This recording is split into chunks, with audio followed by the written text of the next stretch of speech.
Hello, fellow riblets. It's me, Tom from Target Prime Rib. I hope everybody's doing pretty well today.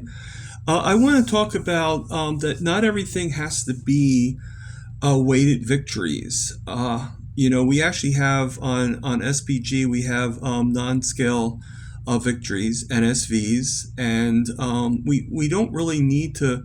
There's so many things that can happen, when you go on carnivore, that it's amazing all the things that can happen. And one of the things that's happening to me is my sugars, my diabetes is starting to get even more under control. In the past, when I had a cold, and I don't know if anybody's aware of this, but I actually had the flu last week, and it lasted for quite a while. I had a bad cough and everything, and I still have that residual cough. But now, when in the past, my sugars, when I had a cold, would have been like 350 to 400. Could even be higher than that at some point. Now, while I was sick, the highest my sugars went up to was about 180. And last week, there was a little bit of a faux pas with my, with the ordering of my short-term insulin, and I had to go without it and wait for things to be corrected. I had long term, but not short term.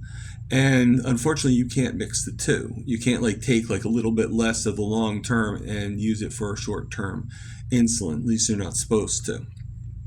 So I went without my short term insulin. Now, if I needed it at night, then yes, I had it for the long term, but that doesn't last. It's not nearly as good as short term for every meal that I eat. So the fact they went only to 180 with a cold, with that extra cortisol, with that, with the cold infection. And I think what I had was actually an ear infection, to be honest with you, because it was the ear that was kind of getting affected more than anything. Is a miracle in itself. It means that, if I don't need insulin as much, and one of the doctors, Dr. Phil, he actually suggested that I actually contact, and other people have said, yeah, that's a good idea, that I actually contact my primary doctor and try to get an appointment with him to talk about, lowering my dosage. Where basically when I called them, their answer to me was, well, we'll let him know, but most likely you're just going to have to wait until July when you actually see him and you just make the decision what you want to do. So I guess they're saying put it in my own hands is basically what they're saying, which is just proof that the medical system, has its ups and downs, so to speak. So that is what it is. I mean, there's nothing we can do about it. But the thing is the fact that my sugars is going lower and my need for insulin is lessening is a miracle in itself. It shows that things are starting to, go into the right direction, and that 5.4 A1C is closer than we think. So that's a good thing. And there's so many other things that are happening. Now, yes, do I still have a hard time?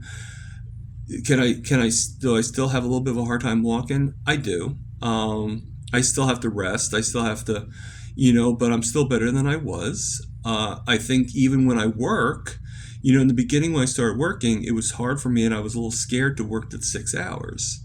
To work the 8 hours, but, walk around for at least 6, 7 hours. But it got easier for me. And I'm able to do it more without any problems.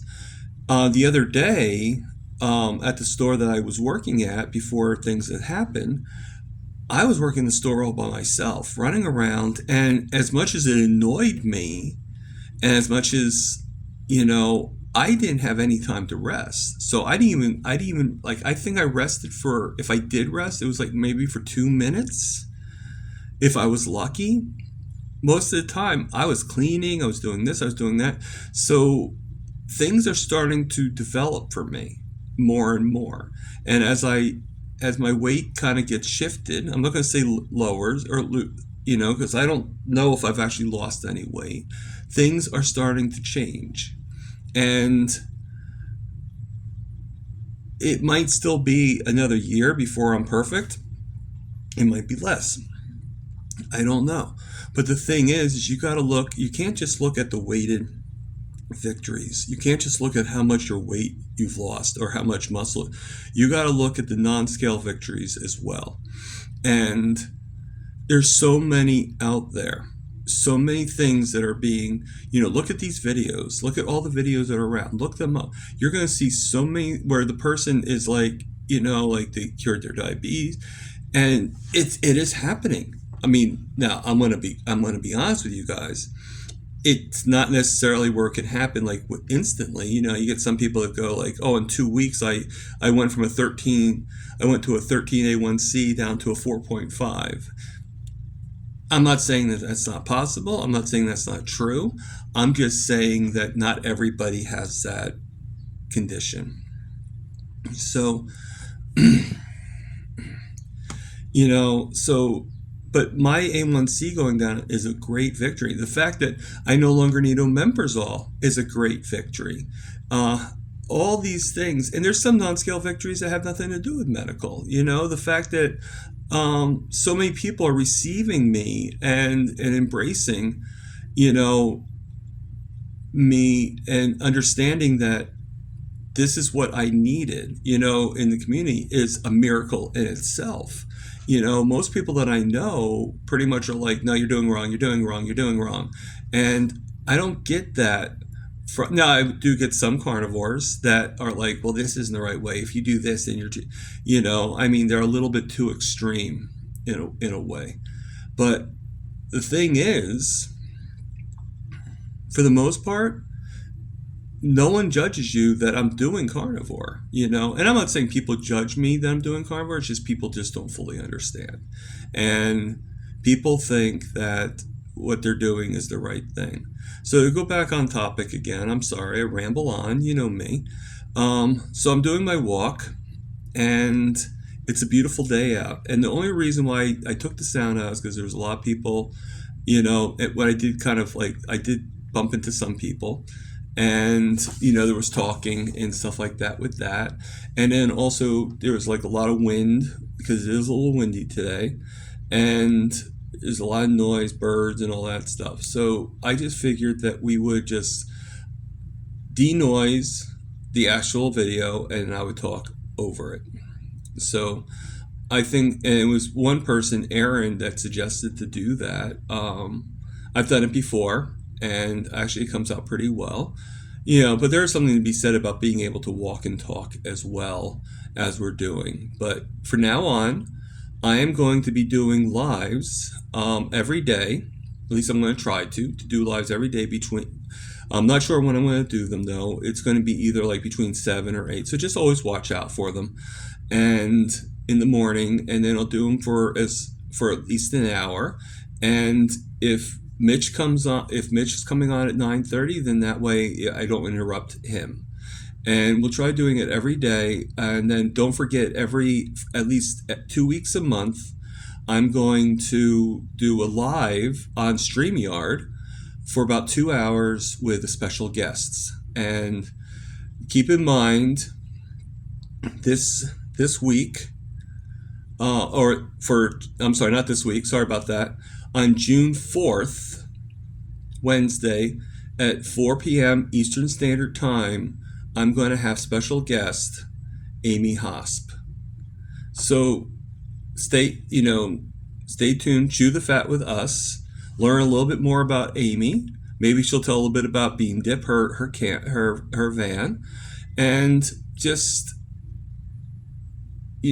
learn a little bit more. And every 2 weeks, I'm going to try to have another guest on. As you know, the last guest I had was Louis, Lolita. And if I mispronounced that, Louis, I do apologize. I just know you as Louis, basically. So everybody have a good day. And, and just, look at that. What a beautiful dog, Obviously, I have the sound off, so he can't be like making noise or anything like that. But he was pretty friendly. I petted him and everything. And everybody have a good day. And this is here I am approaching the end. Just waiting for the finale, so to speak. Well, I guess I could do it now. So this is Target Prime Rib. Over and out.